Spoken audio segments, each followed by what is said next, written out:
కళా ప్రదర్శనను కేంద్ర మంత్రి పెమ్మసాని చంద్రశేఖర్, మంత్రి కందుల దుర్గేష్ ప్రారంభించారు.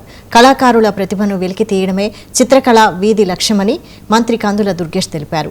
రాష్ట్ర వ్యాప్తంగా కళాకారులను ఒకతాటిపైకి తెచ్చి వారికి గుర్తింపు కల్పించేందుకు ప్రభుత్వం కృషి చేస్తోందన్నారు. దాదాపు 800 మంది కళాకారులతో కార్యక్రమం ఏర్పాటు చేయడం అభినందనీయమని కేంద్ర మంత్రి పెమ్మసాని అన్నారు.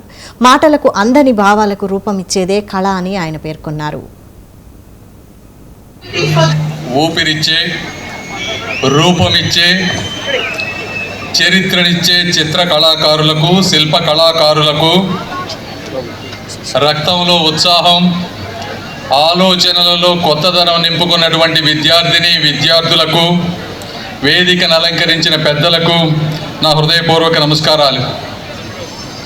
కళ అనేది మానవాళి కనుగొన్నటువంటి అత్యంతమైనటువంటి ప్రాచీన భాష. మనుషులు మాట్లాడక ముందే ఆ రోజుల్లో చిత్రాలు గీశారు.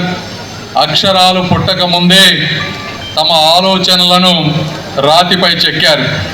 వేల సంవత్సరాల ముందు జరిగినటువంటి రాజకీయ చర్చలు మనకి ఈరోజు గుర్తుండు.